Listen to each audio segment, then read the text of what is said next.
네, 안녕하세요. 반갑습니다. 여러분들 요즘 굉장히 고민이 많으시죠? 매일 똑같은 뉴스 들으시잖아요. 우크라이나, 인플레이션.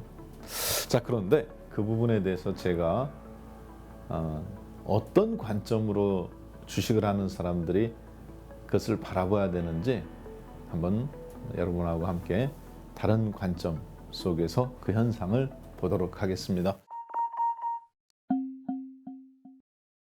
자, 오늘 이슈 인사이트 13번째 시간인데요. 이것을 이해하지 못하면 여러분들이 뇌동매매를 하게 돼요. 즉, 야, 러시아가 우크라이나에 침략했대. 다 팔아. 아니야, 잘못된 뉴스네. 다시 사. 우왕좌왕하죠. 자, 근데 우왕좌왕하지 않는 어떤 다른 지표가 있습니다. 어떤 건지, 그리고 우리는 왜 오늘 강의 주제가 흔들리는 달러의 위상과 미국의 위협적인 존재가 푸틴 대통령이 아니라 사실은 바이든 대통령의 구원투수입니다. 둘도 없는 제가 봤을 때는 아주 푸틴 대통령은 바이든 대통령한테 지금 둘도 없는 아주 귀인으로 바이든의 정치 생명을 유지해주고 있는데요. 어떤 내용인지 한번 잠깐 보도록 하죠. 그래야 주식시장이 보여요. 원래 지금 이제 이게 우크라이나 지역이죠. 우크라이나 지역에 얼마 전에 이제 뭐 한 달 전부터 계속 나토군이 이제 뭐 들어갔다, 리투아니아에 들어간다. 그다음에 우크라이나 주변 지역에 벨라루스의 러시아군, 뭐 여기 러시아 집적, 그다음에 여기 크림반도. 뉴스는 많습니다만 전쟁은 누가 일으킵니까? 뭔가 얻으려고 전쟁을 일으키는 거지. 손해 날라고 갖고 있는 것을 뺏기는데. 여러분 전쟁하겠어요? 예를 들어서 전쟁에서 이겼어요? 그럼 내가 갖고 있는 걸 겨우 지켜. 근데 전쟁에서 졌어. 그럼 갖고 있는 것을 뺏길 수가 있어. 전쟁을 총력전을 했는데도 불구하고. 그런 전쟁을 누가 하겠습니까? 안 하죠. 전쟁을 안 하면 내가 갖고 있는 것도 지키고 이럴 리가 없는데. 우크라이나는 옛날에 소련, SSR죠. CCCR인가요? 이런 모양의 옛날에 러시아어로 SSR이라고 그러는데 소련 연방공화국이었습니다. 즉 우크라이나 국민들의 대부분은 러시아, 소련이라는 나라 하에서 공무원이라든가 관공기업을 해가면서 한때 미국과 세계를 절반 이상 지배해가면서 폴란드, 심지어 독일의 동독 지역까지 지배를 했던 그런 향수가 있는 사람들이에요. 그래서 크림반도, 우크라이나에서 가장 중요한 흑해 지역을 갖고 있는 크림반도, 여기에 있는 지방 정부 세력들이 어떻게 했어요? 그렇죠. 러시아 군대가 들어오도록 문을 열어줬죠. 심지어 이 크림반도가 워낙 중요하니까 우리나라로 따지면 특전사령부 같은 데가 있는 곳입니다. 우크라이나의 최정예 병. 그런데 여기에 있는 그 군인들이 어차피 다 러시아에서 훈련받았던 분들이고 러시아 사람들의 생각을 갖고 있어요. 언어도 똑같고. 최고 관료들은. 그렇기 때문에 여기 그대로 받아들인 겁니다. 그러면서 여기를 내줬죠. 왜? 이 크림반도 앞에 흑해를 통해서 가스관이 독일로 지나가죠. 우크라이나 내부로도 지나가고. 자, 그래서 러시아는 사실은 전쟁을 원하지 않습니다. 자, 그러니까 어떻게 돼요? 러시아가 우크라이나를 침공했다는데 그게 아니라 실제 돈네스크 지역이라든가 이쪽 크림반도 지역 바로 위쪽에 있는 이쪽 러시아하고 국경지대에 있는 우크라이나 지방 정부가 총구를 러시아 쪽으로 겨누는 게 아니라 어디로 겨눴습니까? 자기 나라 정권에 겨눴죠. 이 정권은 어떤 정권입니까? 그렇죠. 서방 세력이 세운 정권이에요. 자, 따라서 지금으로 따진다면은 러시아 주변의 우크라이나 주변의 주요 도시들은 다 러시아 쪽입니다. 이쪽에 뭐 이런 한두 군데를 제외하거나 폴란드 쪽을 접경하고 있는 거나 루마니아를 제외하거나. 따라서 우크라이나 국민들 대부분은 러시아의 향수가 굉장히 강해요. 지금처럼 아주 못 사는 나라가 아니라 서방에 의지해서 살아야 되는 나라가 아니라 자신들이 옛날에 과거에 이쪽 서방 세력들을 통치하거나 위협했던. 자, 푸틴 대통령도 그걸 잘 알죠. 그럼 전쟁을 왜 일으키겠습니까? 푸틴 대통령이. 가만히 있어도 어차피 우크라이나 국민들 내부가 현 정권한테 총구를 겨눠서 푸틴 대통령이 들어오도록 해주고 있는데 푸틴 대통령이 왜 거기를 침략하겠어요? 침략할 이유가 없겠죠. 자, 중요한 건 뭐냐? 여러분은 어떤 게 진실이라고 생각합니까? 누가 언제 어디서 무엇을 어떻게 왜? 이게 진실이죠. 자, 그런데 푸틴 대통령이 러시아를 침략을 한다. 이게 진실이 아니라 침략이 안 하는 게 진실인데도 침략이 하는 것이 진실이라고 믿게 만드는 그게 곧 권력이고 그게 그 힘입니다. 자, 따라서 자꾸 침략한다고 그러잖아요. 맨 처음에 16일 날 침략한다겠다가 지금은 우크라이나 지방자치단체가 자기 정권한테 총을 겨눴는데 러시아가 침략했다고 뉴스 나와서 폭락했다가 사실은 어때요? 러시아는 그냥 주변을 원래 정기 군사훈련 주변을 감싸고 있을 뿐입니다. 훈련했던 거 하는 거예요. 자, 여기에서 근데 중요한 게 있습니다. 주식하시는 분들은 이걸 읽어야 돼요. 뭐냐? 트럼프 대통령 때부터 시진핑 대통령, 시진핑 중국 주석, 시 주석하고 원래 바이든 대통령으로 이어질 때까지 뭐가 됐었어요? 그렇죠. 미국은 오로지 반도체 전쟁, 그리고 지금 반도체 전쟁에서 2차 전지 전쟁, 자동차 전쟁으로 가는 중간에 있는데 원래 중국을 겨냥한 거였습니다. 계속 미국은 중국을 눌러야 패권국이 될 수 있었죠. 자, 그런데 그런 흐름 속에서 몇 가지 미국의 중요한 정책적 지금 바이든 대통령으로 이어지는 과정에서 중간 선거를 앞두고 있는데 바이든 대통령이 몇 가지 실수를 한 게 나타났죠. 첫 번째, 미국의 이제 상원의원 중간 선거가 있는데요. 상원의원 중간 선거에서 완패할 것으로 지금 보여집니다. 50대 50 팽팽하죠, 지금 상원이. 둘이 50대 50인데 중간 선거에서 공화당이 상원을 완전 장악할 것으로 보여져요. 한두 표가 아니라 3표 이상 차이로. 자, 두 번째, 현재 하원이 좀 우세한 민주당이 하원을 완전 장악하고 있습니다.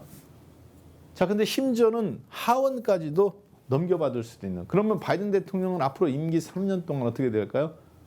상원도 공화당이 장악했고 하원도 공화당이 장악하면서 말 그대로 식물 대통령이 돼버리는 겁니다. 별로 대통령이 할 수 있는 게 없어져요. 예산 편성하면 다 커트니까. 자, 바이든 대통령 입장에서는 뭔가 새로운 돌파구가 마련해야 되는데 그게 뭐냐? 우크라이나 사태에서 지금 딱 좋은 이슈가 터졌죠. 그래가면서 푸틴 대통령이 바이든 대통령의 구세주가 되어졌습니다. 반면에 푸틴 대통령은 우크라이나 지역을 그렇게 군사적으로 위협하면 어떤 이득이 있을까요? 그렇죠. 사우디하고 러시아는 국가 재정의 거의 모든 의존도가 어디에 있느냐? 국제 유가에 있습니다. 만약에 미국의 경기가 식는다든가 미국의 경제 정책 실패로 말미암아 경기가 급냉해가면서 국제 유가에 대한 수요가 코로나 때처럼 갑자기 줄어든다든가 그랬을 때 치명타를 입게 돼요. 사우디, 러시아. 사우디 같은 경우는 원래 65달러였던 경제 수직 균형점입니다. 65달러 아래로 국제 유가가 올라오면 적자고 올라가면 흑자였어요. 옛날에 100달러 시대. 근데 지금은 55달러까지 긴축 재정을 해놨습니다. 최근 몇 년간. 그러니까 60달러 이상 되면 사우디도 흑자고 러시아도 다 흑자입니다. 국제 유가가 마이너스 20달러였어서 코로나 때 지금 90달러까지 올라왔죠. 누가 돈 가장 많이 벌었을까요? 전 세계에서. 그렇죠. 사우디, 쿠웨이트, 그리고 아랍에미레이트, 여러분들 잘 아시는 러시아. 파워가 여기에 있죠. 자, 그래서 푸틴 대통령의 입장에서는 우크라이나를 침공할 필요도 없고 겁만 줌으로써 어차피 자기 땅이에요. 사실 거기는. 국민들이 다 러시아를 원하고 있기 때문에 정권만 정권이죠. 그리고 이미 크림 반도를 장악했잖아요. 중요한 가스관이 흐르는 바로 그 아래쪽 해저관 있는데 그렇기 때문에 사실 우크라이나 그 일대를 다 장악한 거하고 똑같습니다. 관문을 장악했기 때문에 그렇기 때문에 더 이상 욕심낼 필요도 없고요. 그것도 무력으로 장악했나요? 아니죠. 크림 반도 내에 있는 우크라이나 지방자치단체가 군사 세력들하고 자기 나라 세력을 배신하면서까지 러시아로 간 거잖아요. 그러니까 아무런 전쟁 일으켜서 푸틴 대통령은 얻을 게 없습니다. 다만 전쟁 리스크, 전쟁 우협 분위기만 만들어냄으로써 국제 유가가 계속 올라가죠. 그리고 바이든 대통령은 덕분에 중국을 누르려고 했는데 중국도 안 됐지. 아프가니스탄에서 철수했는데 철수하자마자 하루 만에 다 점령당해서 외교 및 안보가 완전히 뚫려버렸지. 네. 국세 뭐 완전히 지금 미국이 난리지 않습니까? 그 다음에 북한 20년간 봉쇄했어요. 네. 오바마 대통령 때부터 시작해서 트럼프 대통령 그리고 지금 바이든 대통령까지. 그런데 어떤 문제가 있나요? 20년간 했는데 수소폭탄 개발했지. 수소폭탄도 부족해서 미국보다 더 빨리 초음속 미사일을 지금 개발했지. 그러나 또 뭐도 개발했습니까? 그렇죠. ICBM탄 개발해서 북한은 어떻게 컨트롤할 수가 없습니다. 이미 미국하고 미국을 선제 타격은 못하지만 미국이 북한을 선제 타격했을 때 수소폭탄으로 그냥 미국에 상당한 타격을 입힐 정도가 됐단 말이에요. 바이든 대통령 입장에서는 거기에다가 외부적인 이런 문제까지 있어서 중간 선거에서 난감했는데 코로나를 위해서 풀었던 돈 약 8조 9천억 달러, 약 9조 달러, 한국 돈으로 1경이 넘는 돈. 우리나라 시가총액이 2천조니까 2천조의 5배에 해당되는 돈이 지금 적자란 말이에요. 긴축재정을 하기 시작했을 때 그 내부의 불만이 막 쏟아져 나올 수 있습니다. 왜? 파산하는 사람들이 늘어나니까.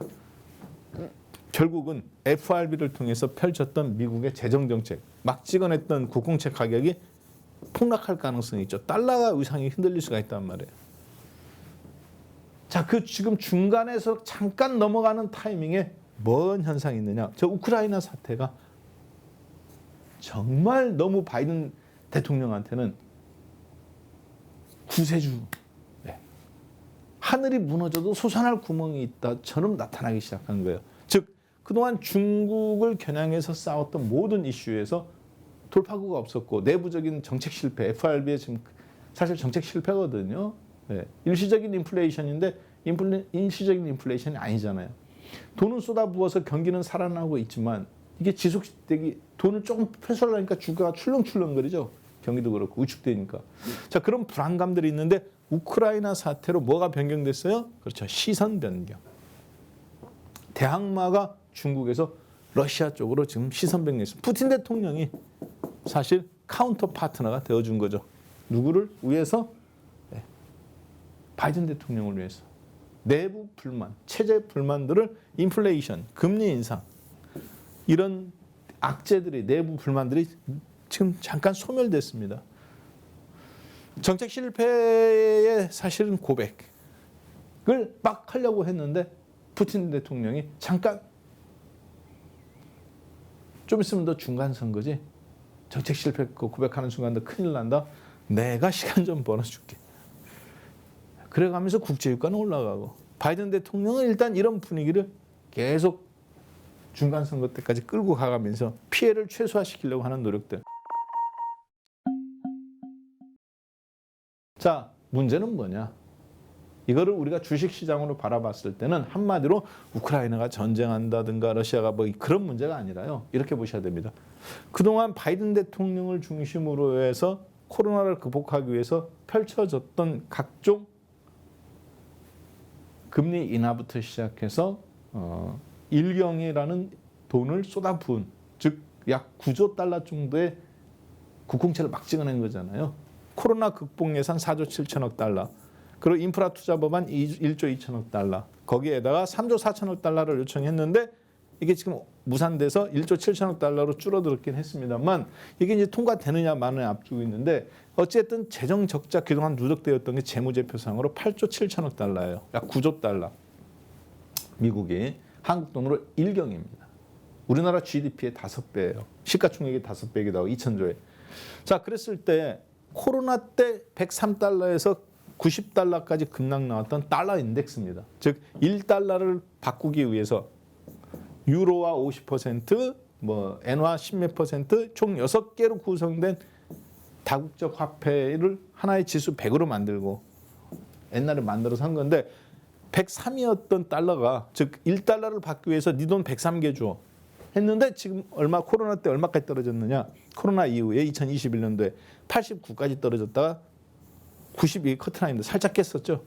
무슨 얘기냐? 달러의 가치가 마이너스 13% 난 겁니다. 즉 옛날에는 1달러면 다른 거 103개를 바꿨죠. 미국 사람 입장에서는. 그런데 돈을 막 찍어내니까 코로나를 극복하기 위해서 90개밖에 이제 못 가져가요. 달러인데 다른 화폐를. 달러의 구매력이 줄어들었죠. 문제는 그거를 지금 억지로 일단 끌어왔습니다. 중국과의 전쟁하여가면서 뭐 해가면서 이제 앞으로 만약에 긴축 재정을 하게 된다든가 혹은 반대로 돈을 더 찍어내게 된다든가 해도 문제는 뭐냐? 미국은 달러의 위상이 흔들릴 수밖에 없는 구조입니다. 달러의 위상이 흔들리게 됐을 때는 어떤 문제가 발생하냐? 그동안 돈을 풀어서 경기를 좋게 만들려고 했던 부분들이 바로 여기서 다 까먹어버리는 거예요. 앞으로 남고 뒤로 깨지는 거예요. 자, 뭐가 필요합니까? 금리 인상할 때까지 시간이 필요해요. 그것을 가장 눈치챈 세력이 누굽니까? 국제 금 가격입니다. 서브프라임 때 1,900달러까지 올라갔던 국제 금 가격. 이게 서브프라임입니다.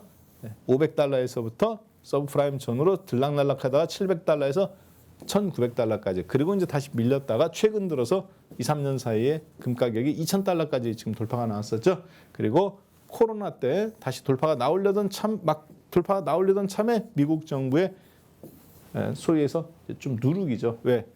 그럼 달러를 누가 갖고 있겠어요? 금값이 계속 올라가면. 다 금으로 바꾸지. 전쟁 위기가 있으니까 살살살 올라와서 지금 1,900달러입니다. 다시. 문제는 뭐냐? 원래 달러가 있기 전에는 이 금이 황제였죠. 전 세계에서. 교환 가치로서. 근데 지금은 이제 많이 위상이 떨어졌어요. 근데 이 금 가격이 만약에 급등 나왔다. 두 개죠. 전쟁 리스크 그리고 달러 가치의 흔들림. 즉 신용화폐 시장. 본질 가치가 없는 돈의 종에다 막 찍어내. 신용화폐 시장. 즉 달러입니다. 예, 위상이 흔들리는 거죠. 서브프라임 때처럼. 자, 그런데 전쟁이 나면 어떻게 될까요? 국제유가가 폭등해야 되겠죠. 이게 국제유가 WTI 국제유가 주봉입니다. 예, 여기가 0달러예요. 참 20달러. 코로나 때 마이너스 20달러까지 갔던 이게 60달러에서 폭락 나왔다고 코로나 때 회복하고 이번 연도에 잠깐 65달러 갔다 지금은 91달러입니다. 어제 95달러까지 올라갔었죠. 크루드 오일이. 그리고 지금 장중에 하루 이틀 사이에 밀려서 얼마까지 거래되고 있냐? 지금 92달러 전후로 거래되고 있습니다. 전쟁 나면 어떻게 될까요? 그렇죠. 왜 전쟁 나요?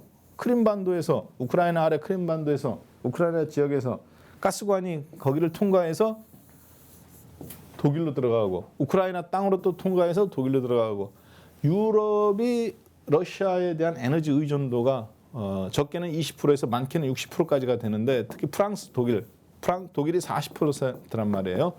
자, 그런데 여기서 만약에 전쟁 나면 우크라이나가 여기 관이 두 개가 들어가는데 크림반도 흑해 쪽으로도 하나 해가지고 그랬을 때 그러면 국제 유가가 폭등 나와야 되겠죠. 근데 국제 유가가 폭등 나왔습니까? 네, 나오려고 했죠. 전쟁한다니까. 전쟁 침략했다고 했는데 그 순간 올라갔다가 어제 플러스 5% 급등 나왔다가 쫙 밀렸죠. 왜 그랬을까요? 전쟁 난다는데. 전쟁 안 난다고 보는 겁니다. 그쪽에 돈을 베팅하는 세력들이. 언론에 나오는 거하고 실제 우크라이나 사태의 본질은 뭐냐? 돈의 문제입니다. 근데 그것이 두 사람의 이해관계에 딱 맞아떨어져요. 러시아 입장에서는 어차피 우크라이나를 침략할 의사가 없어요. 어차피 자기 거야. 그 안나 백성들이 다 자기를 원하고 있는데 거기다 대고 충질합니까? 우크라이나 정부가 있지만 식물 정부입니다. 왜 그러느냐? 크림반도에 있는 최정예 특수부대 지키라고 보냈는데 총구를 러시아 군인들을 받아들여서 넘어갔잖아요. 지방자치단체 지금 다 반란 일으키고 있고. 어차피 러시아 거예요. 자, 중요한 거는 러시아 입장에서는 국제 유가가 계속 90달러, 100달러까지 가주면 최고 좋습니다. 바이든 대통령 입장에서는 뭐가 좋을까요? 뭔가 돌파구가 필요했는데 중간 선거까지 러시아가 알아서 서로 카운터파 이렇게 서로 지금 보조를 맞춰주고 있죠. 요 분위기까지만 끌어주면 돼요. 그래서 중간 선거에서 승리하겠다는 게 아니라 피해를 최소화. 그리고 3월 달에 이제 금리 인상 이야기 나오죠. 그때 금리를 올리든 못 올릴 수도 있습니다. 반대로. 왜? 정책 실패이기 때문에 지금 금리를 올렸을 경우에 소위에서 이제 경기가 안전하게 랜딩이 돼야 되는데 그게 안 될 수가 있어요. 따라서 경기가 급격히 위축될 수 있기 때문에 지금 이러지도 못하고 저러지도 못하는 상태에서 선거를 치러야 됩니다. 그걸 누구보다 잘 알고 있죠. 그래서 지난주에 우리도 파라다이스라든가 GKL이라든가 이런 종목들에 대해서 여러분들하고 한번 살펴보고 그리고 그동안 낙폭 과대했던 코스맥스 같은 거 2주 전, 3주 전부터 방송에서 단기 급반등에 대한 대비를 했지 않습니까? 자, 이제는 어떤 차례냐? 한마디로 말해서 디커플링입니다. 앞으로 달러 가치가 흔들리는 과정 속에서 유럽이라든가 혹은 아시아 쪽으로 돈들이 튕겨 나올 수가 있어요.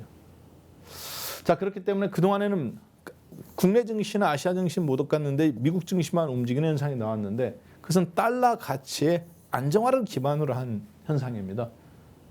달러 가치 인덱스, 달러 인덱스가 지금 95인데요.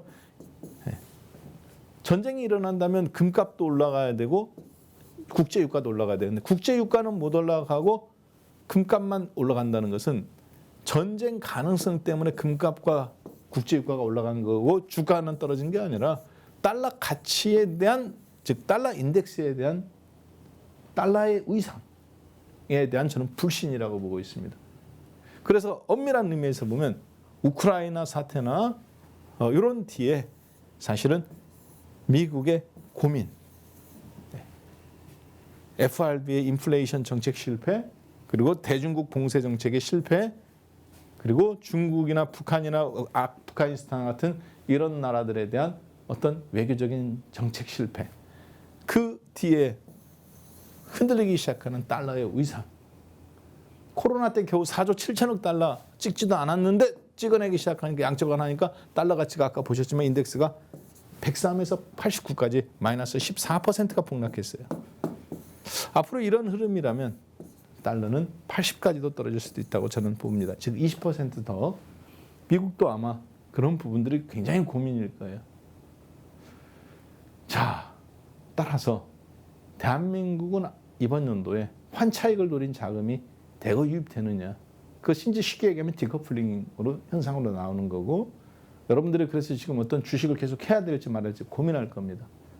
저는 현재 상태에서 국내 증시의 흐름을 봤을 때라든가 여러 가지 봤을 때는 어떤 종목 즉 얘기해서 다시 이제 코로나 이전 리오프닝 관련주냐 아니면 카지노나 이런 화장품처럼 지난번에 봤던 것처럼 약간 틈새 종목이냐 아니면 다시 수출 주도 종목으로 낙폭 과대 쪽을 보느냐의 입장에서 봤을 때 여전히 국내 증시는 가격 매력적인 부분에서 실적이나 이런 부분에서 환율적인 부분 어느 정도 안정화만 된다면 우크라이나 문제나 결국 전쟁은 안 일어난다고 봅니다.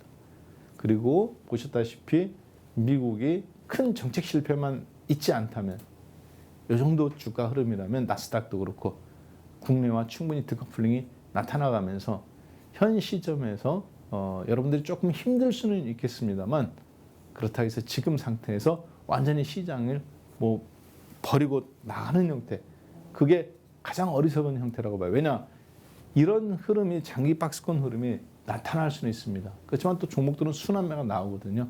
그럼 거기에 맞게 움직이면 돼요. 따라서 지금 우크라이나 사태로 말미암아 전쟁 나면 다 주가 폭락 나올 것처럼 현재 지금 2,700포인트예요. 여기에서 2,600포인트 때부터 급락 났을 때도 여러분께 말씀드렸다시피 지금도 여전히 일단 시장은 회복 구간이다. 이렇게 좀 보시면 되겠습니다. 자, 그래서 너무 일희일비하지 마시고 뇌동매매 하지 않으신다면 좋은 기회가 있을 거다. 그래서 우크라이나 사태가 아니라 사실 달러의 가치에 대한 본질 문제를 정확하게 이해하셨으면 좋겠습니다. 네, 고맙습니다.